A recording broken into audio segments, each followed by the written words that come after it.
Hello everyone. Thank you for joining us today for a new session of the GESI webinar. As you know, the GESI webinar series serves as a platform for the GESI network members to share experience and expertise in evidence syntheses and to learn about potential collaborations. A few tips for today's session. If you have any question, please use the toolbar on your right to submit your question and comments using the questions panel. You can also use the raise your hand option to be unmuted for verbal questions or comments. We usually open the floor for discussion at the end of the session, or if you have anything specific, please feel free to send the question in the toolbar.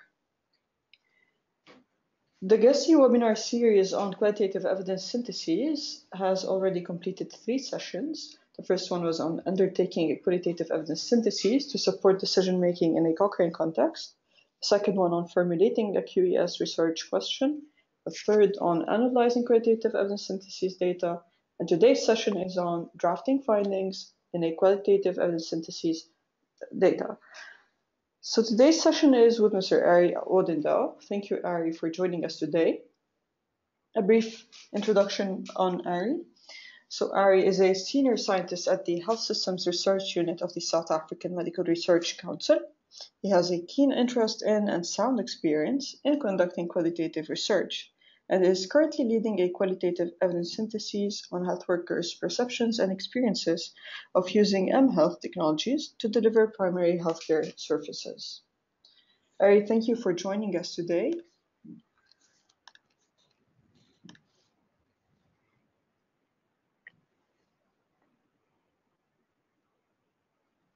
Thanks, Tamara. Can you just confirm that the screen is on show mode? Yes, full mode. Yes. Yeah, and you can hear me well enough? Yes, sir. Well, thank you for the opportunity, and good afternoon to everybody that's attending. I'm, as you can see from the slide, based at the Medical Research Council in South Africa in our Cape Town office. We also have offices in Pretoria and Durban. So we will spend some time on recapping what has been done. Tamara alluded to the 3 previous sessions. And then today, in addition to looking at findings, we will start off by discussion on assessing the methodological limitations of the included primary studies in your assessment or in your synthesis. Just to be upfront that there's no conflict of interest on my behalf in presenting this webinar. And I want to acknowledge the work the leading work that's been done by the Cochrane Qualitative and Implementation Methods Group, as well as the GRADE-CERQual project group. You should visit their websites if you are interested in qualitative evidence synthesis, and in particular access the 2 series that has been published by them respectively. Qualitative evidence synthesis is no different to effectiveness reviews. It's the same milestones that you will find when you conduct an effectiveness review. Start off with formulating the question, drafting the protocol, you search and screen the records. Then assessing the methods are the part that I'm adding to today's lecture, and you can see it's actually happening prior to the data analysis which Karen dealt with in the last webinar. Then on to the drafting of your findings. And then you may or may not include a GRADE-CERQual assessment of the confidence you have in the findings that you drafted.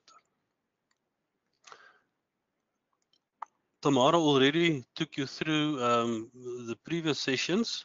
What I want to highlight is the upcoming webinar in October, which will be hosted by Dr. Simon Lewin on circulating your QES findings, which is turned then into the level of confidence that you have in the findings that you present in your synthesis. Tamara, can you please take us to the poll? I just want to get a sense of the attendance of the other 3 sessions we had. So please, everyone, if you can let us know which of these sessions have you already attended or whether you haven't attended any.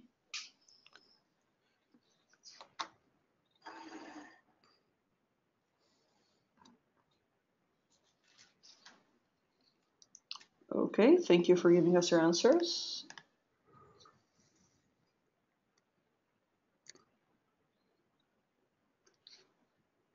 Arrie, here you go. Can you share the results? No, it's saying sharing poll results, hide poll results, enable screen sharing. Can you? So the results on the screen show that we have 25% who have attended all 3 sessions, and the rest have either not attended the sessions, which is 63%, and we have a good percentage who have attended at least one of the earlier sessions. Okay, right. Thanks for that. Sure. Just to recap on the past 3 sessions we had, Professor Jane Nowis emphasized the fact that qualitative evidence synthesis aims to better understand intervention heterogeneity, acceptability, the feasibility of interventions, and then increasingly the implementation processes of complex health systems level interventions.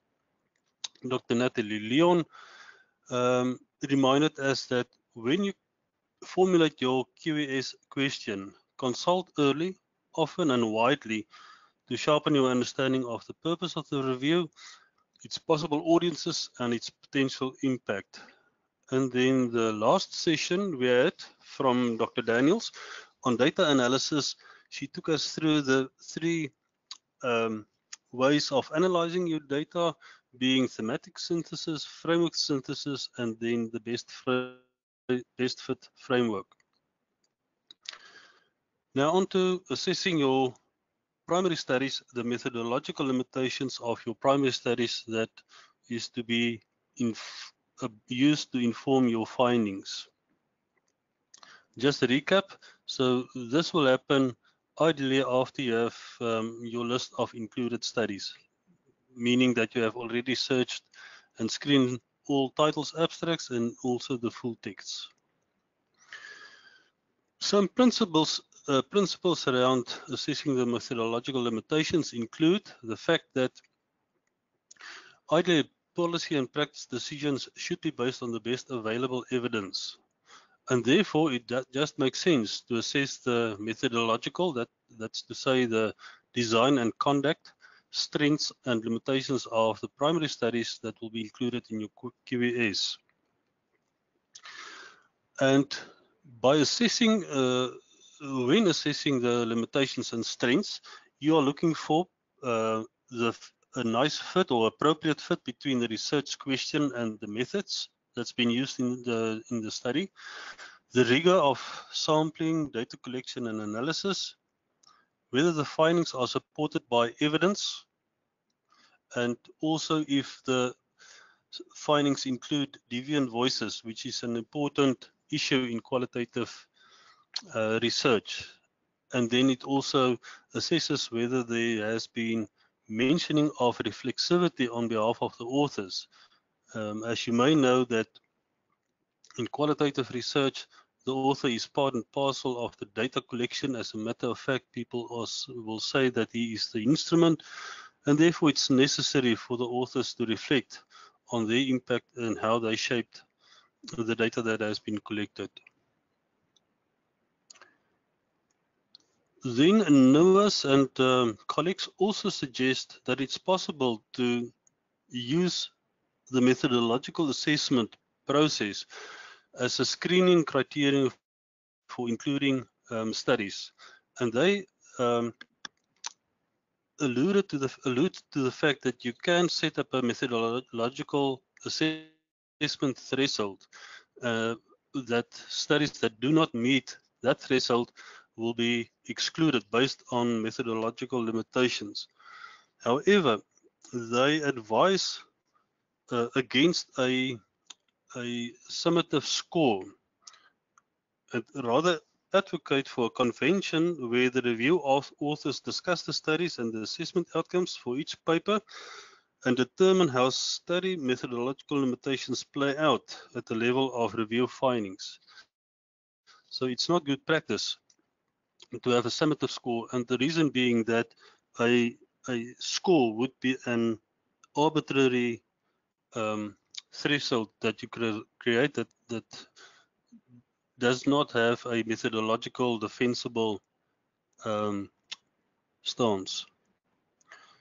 And finally, methodological limitations is also part of the 4 domains on which you rate or on which you assess the finding to determine the overall confidence in the review finding, the CERQual process. There's 3 other domains which I will refer back to later in the slides. Majid and Vanstone 2018 points to the fact that there are literally hundreds of tools to assess limitations. Some are designed for a generic assessment across all types of qualitative research, and you also get assessment tools that has been developed for specific types of qualitative research.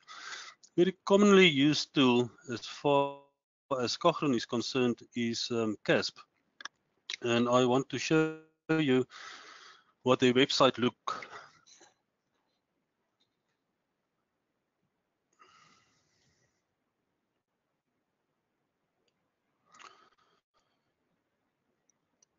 What is very nice about their website is on the left-hand side you see a hard copy that you can print off the checklist, and the right-hand, the electronic copy, is a copy that you can complete online electronically. And you will see there's a number of different types of studies that they developed checklists for. We are concerned about the qualitative evidence checklist, and I quickly want to show you what it looked like. So they divided their checklist in 3 sections. Are the results of the study valid? What are the results, and will the results help locally? So when you go, you have your primary study, and now you start to assess the methodological limitations and strengths. Then you will simply start by filling out the checklist. And let's say I want to add a reason, and so will I then, and so I will continue with the remainder of the checklist.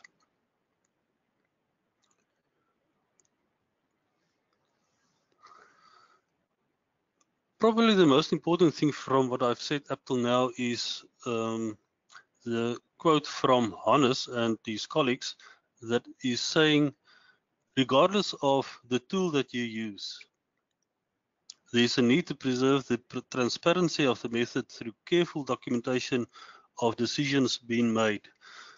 Therefore, that little text box that we just see in the CASP checklist should be used to explain your assessment when and if necessary.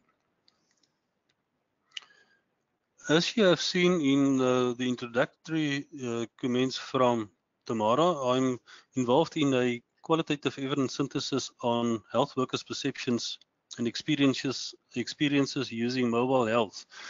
And I want to use this as an example to show the practice of assessing the methodological limitations of the studies we have included in our synthesis.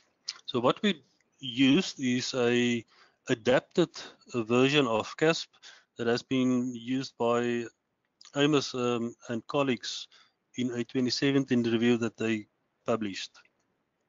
There's 10 questions on which each of the studies are assessed. What's the context? Then sampling, data collection, and data analysis, is it appropriate and described?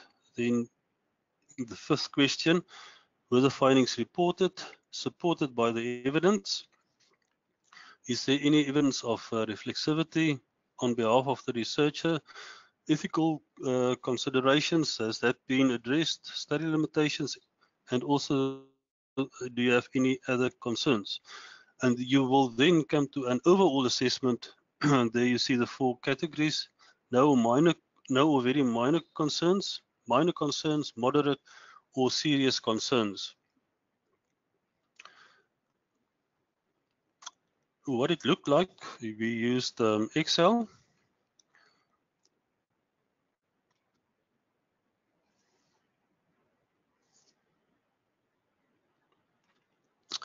And here is an example of how Karen and I did the assessment. And it's good practice, I think, to do the assessment as a peer process. So we assessed author A, published in 2016.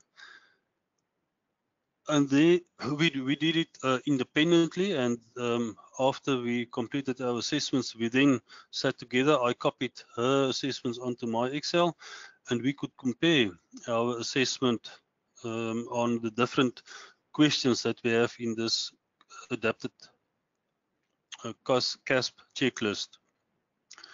So in column E, the important thing is then to have a discussion as is the sampling strategy, my read of the sampling strategy, correct, or should I amend my assessment as to say, well, maybe the sampling strategy was not appropriate. Karen had a few issues that she mentioned that is convincing that the sampling strategy is maybe not as well described and executed as I thought.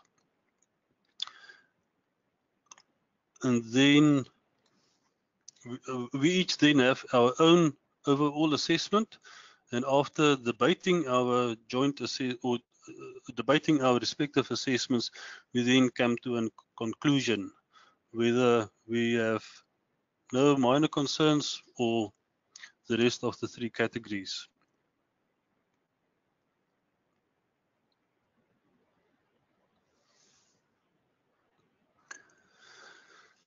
Part 2 of the webinar on drafting findings. Let me just acknowledge up front that much of the content that is presented in the following slides is based on the GRADE-CERQual presentations, and I reproduced the content with the permission. So we are in the last stage. If you don't have a GRADE-CERQual assessment component to your synthesis, when we draft the findings. This is not an exam questionnaire, but merely to pickle your brain on what do you think is a finding in the context of a qualitative evidence synthesis. Tamara, yes. Can you So we're going to have a true or false, everyone. Let's start with the first one. In the context of a qualitative evidence synthesis, a finding is the same as a code in primary qualitative analyses. True or false? Tamara, can you see who answers what? No, not at the moment. I can just see the final number of answers. Okay, so for our first question, we have the majority who said true, 57%. Should we go to the next question? Yes. Okay. Yeah, please. Okay, so the next one is, in the context of a qualitative evidence synthesis, a finding is an analytic output that describes a phenomenon or an aspect of a phenomenon. True or false, everyone? Okay, 5 more seconds. Okay, and we have 100% true. Next one. In the context of a qualitative evidence synthesis, a finding is synthesizing data that have been coded. True or false?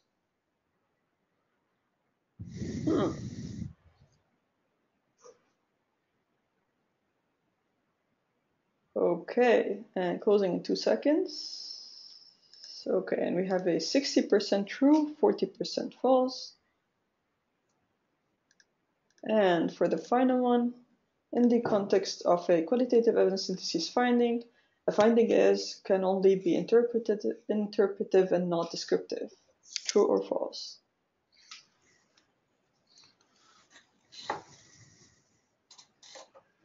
Okay, closing in 5 seconds. Okay, and we have a 55% false and 45% true. Right, thanks, Tamara. Yeah. I think I'm just as confused as the participants. I also don't know all the answers here. But the idea is to get us think about findings within the context of a synthesis. So question 1 and 3 is debatable issues, but I think the answer to question 2 is a true, and then the answer to question 4 is a false. We can have findings that's either interpretive or descriptive by nature. Lewin and his colleagues defined a review finding as an analytic output from a qualitative evidence synthesis that, based on the data from the primary studies, describes a phenomenon or an aspect of a phenomenon. Findings can be, as in qualitative primary studies, be presented as themes, categories, logic models, and also be either descriptive or interpretive in nature. If I can go back to the mHealth synthesis, I want to use that as an example of how we went about to draft findings. We had a code after we read coded the 23 included studies that dealt with health workers' technoliteracy. And after careful iterative reading of the 20 data extracts that we coded as health workers' technoliteracy, we synthesized the data into a finding, and then we copied the supporting data into the table. And it looked like something like this. This is the document in which we copied all the data extractions. And you can see we have a code that says main code, level of technoliteracy, and this subcode, the apprehension and anxieties around using technology because of the level of comfort with technology. And there's the extracts with the blue fill pointing to the primary studies that we used. We had 21 such extractions, and we then sat down and had a look at that 20 extractions, codes, if you coded data, and said, well, based on this, our finding is that the level of health workers' technoliteracy, that is how comfortable they are in using technologies, shape their perceptions and experiences of mobile health. For instance, in the green fill, those who managed well, who are techno-literate, they had positive views. But based on the evidence from the primary studies, it was also clear that those that struggled held negative perceptions about its usefulness. And the rest of the finding is similarly phrased. And there you can see, based on Howe and Hirscher-Moverman, at least the supporting data that says those that are comfortable, versed in technology, they view it as a useful as useful compared to the green, compared to the yellow fill, where in how the people that struggled, they said uh, the system could create additional errors when reading results from the screen. So they had a very negative perception, and our interpretation is that it's based on the fact that they didn't understand the technology.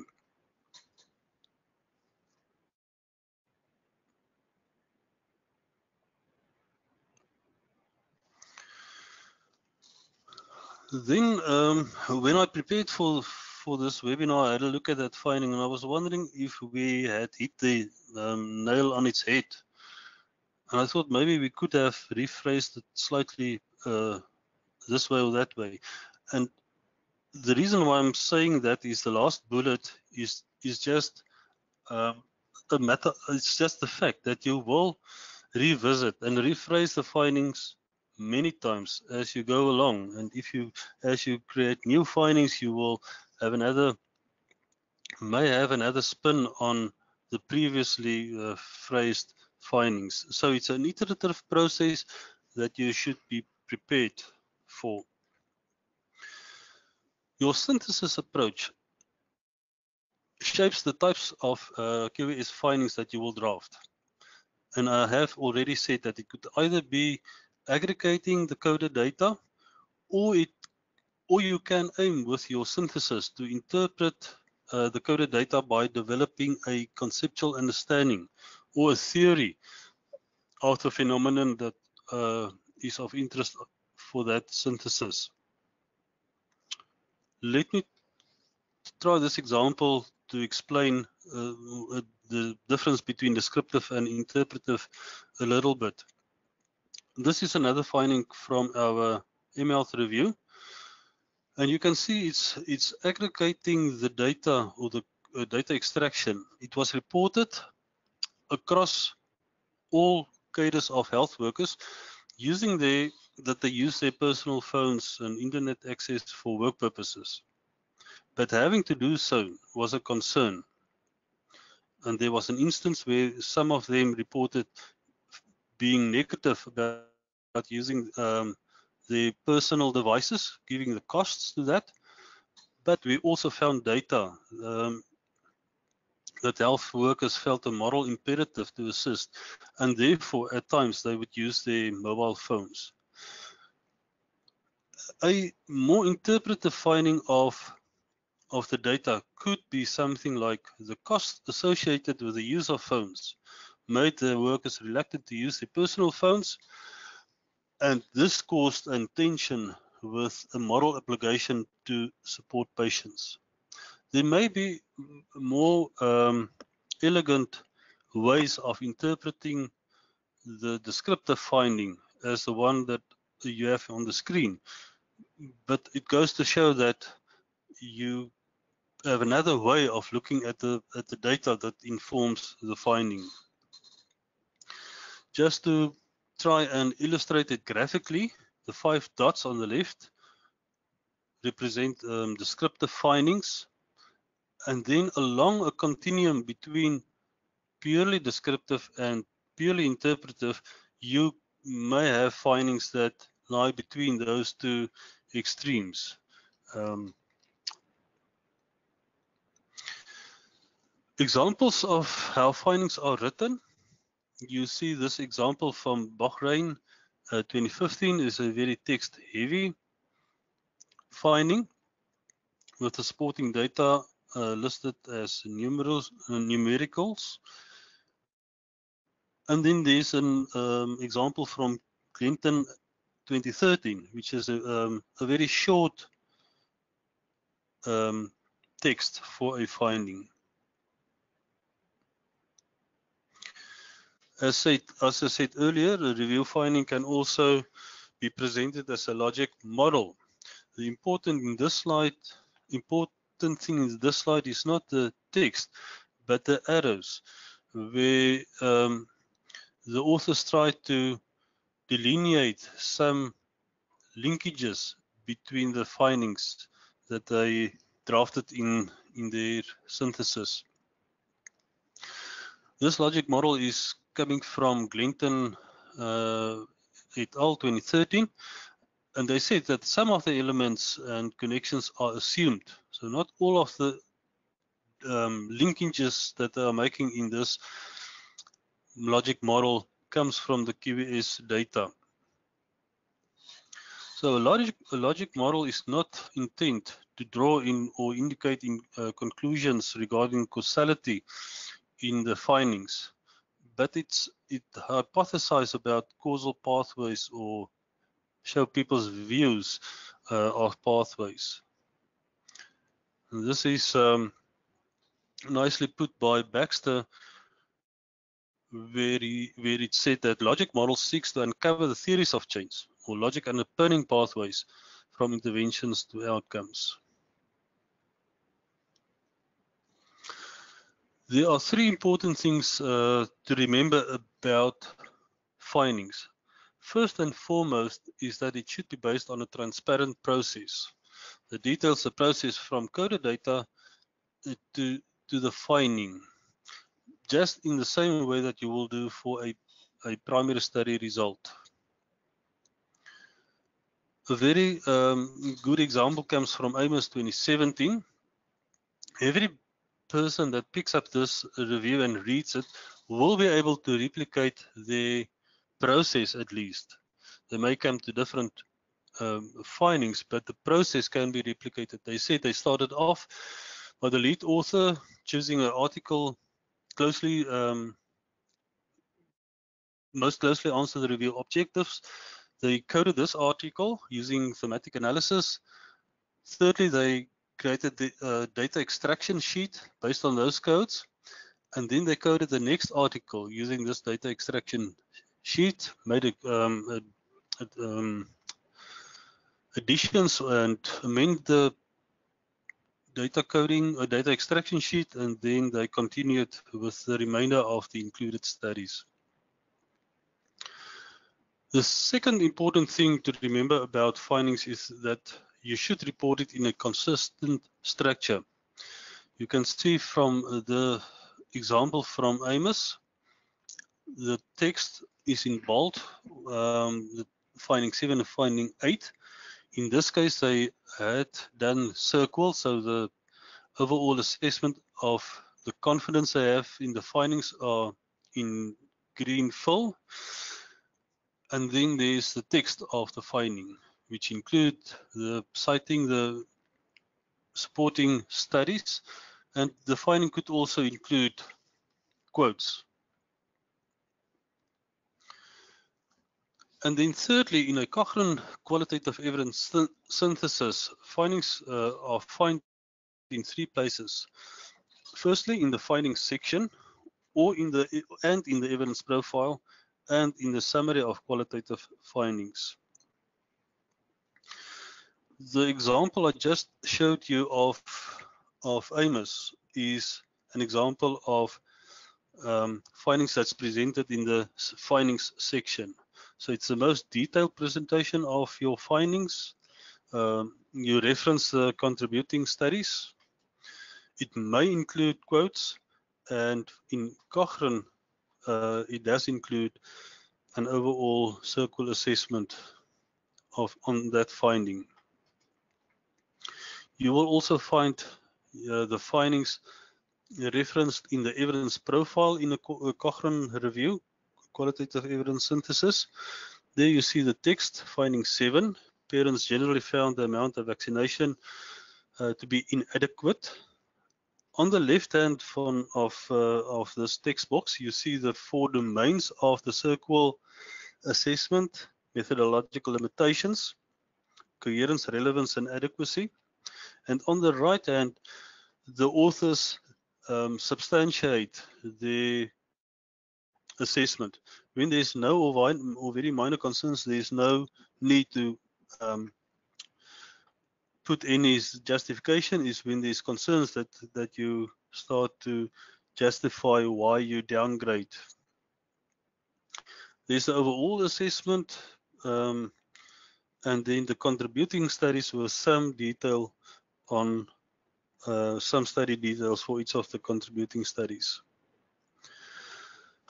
So it's a more abbreviated version of the finding, but it does give the full complement of the CERQual assessment component. And it's usually very useful for people like ourselves and for decision makers.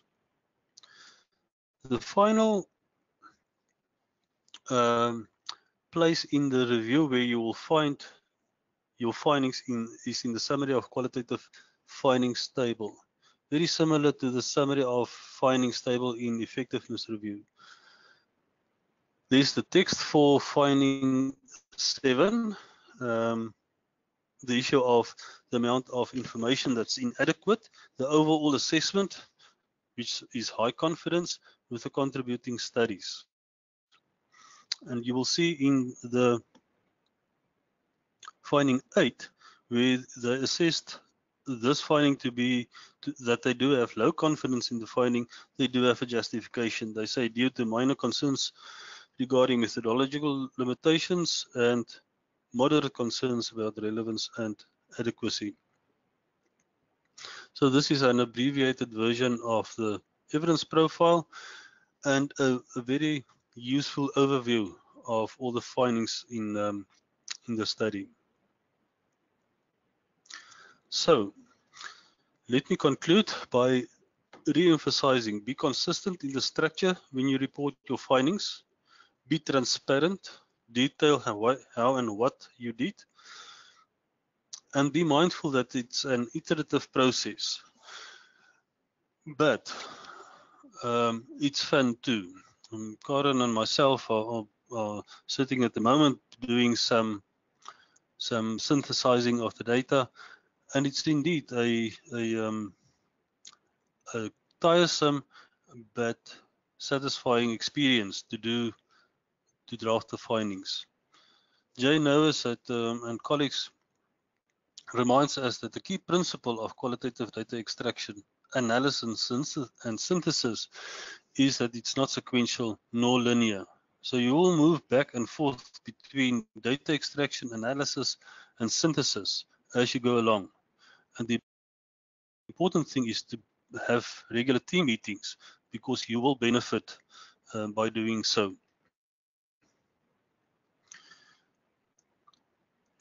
Let me just quickly show you some references that you will find in the recording of this webinar. The one in red there from Noes and others is, I think, worthwhile to read. If you want to invest some time, see if you can access that paper and read that. Then there's 2 papers on methodological limitations and strengths. Noes's paper also deals with that. And then there's 3 podcasts on qualitative evidence synthesis for those that are newer to the field of qualitative work. And with that, thank you very much for attending, and thanks, Tamara, to you and Gessie for hosting me and giving me the opportunity to present this webinar. Thank you so much, Arrie. It was a really lovely presentation. I know I've learned a lot. So let's open the floor for questions now. If you have any questions, please either use the raise your hand button so that we give you the chance to directly tell us your question, or just send it in the tab on the right.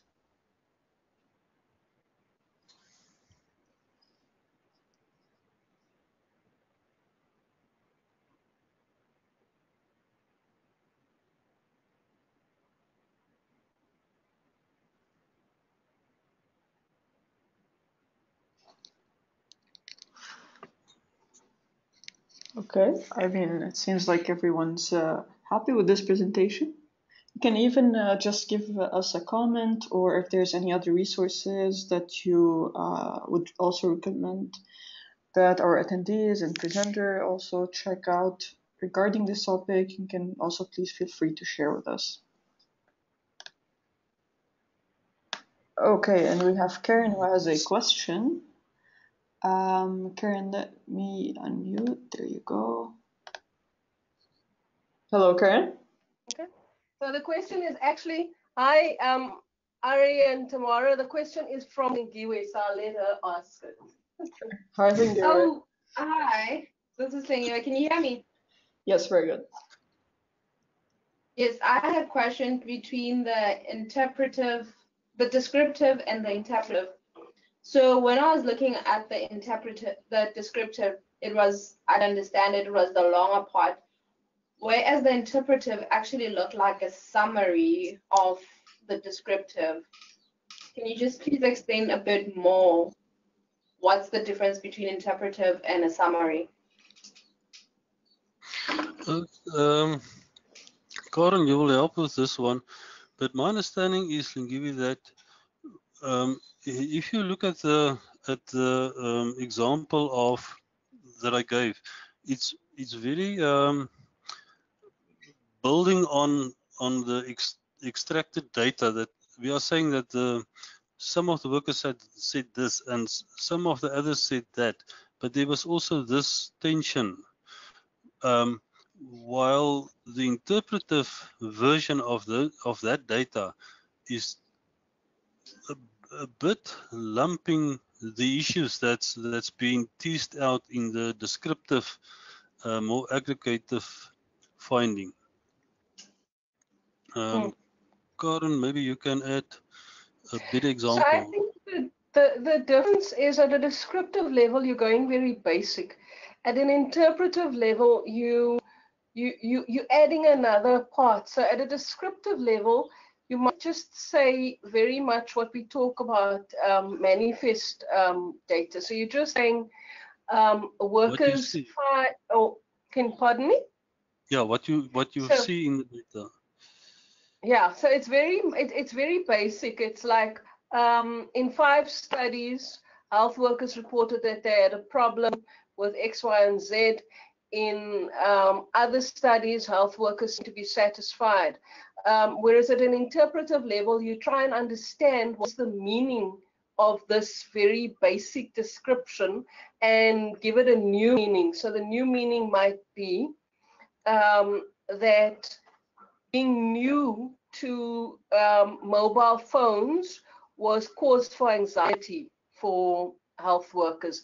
And in the original data, they had not have used the word anxiety, but it's what we interpret. So based on all of these quotes, when we take the descriptive finding to another level, we interpret that newness to technology was cause for anxiety. Thank you. But I think in both instances, you are substantiating your finding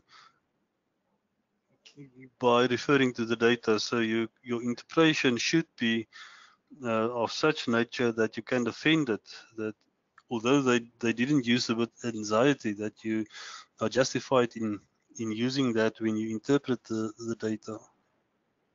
Yeah, absolutely. So it has to be clear.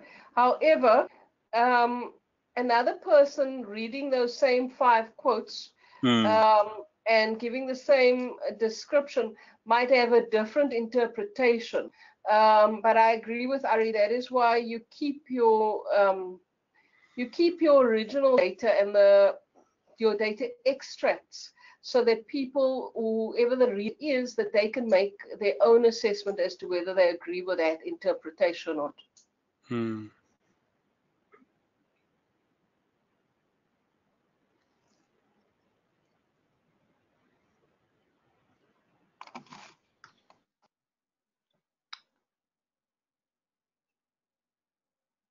Okay.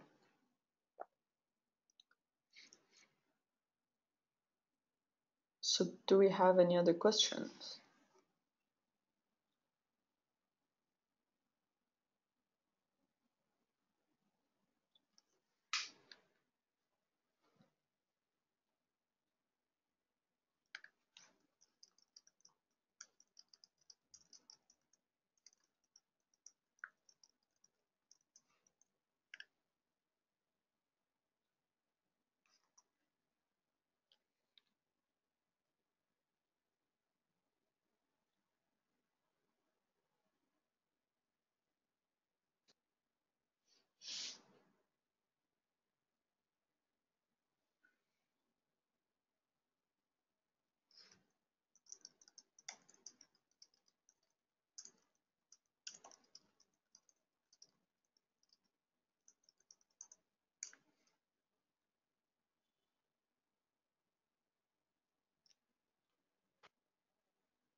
Tamara, if there's no other questions, maybe there are people that have had experience in drafting findings.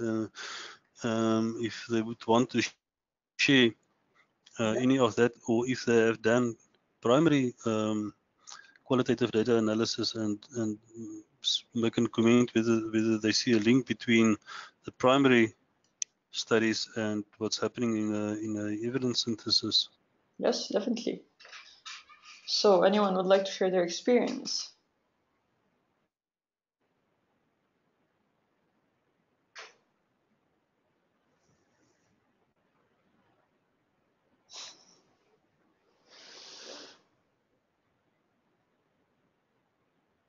Okay, so maybe we'll give it just a minute, one more minute, and then if no one has any comments or specific questions, you can just feel free to send your questions or comments to Arrie directly or to me, and I'll send them to Arrie.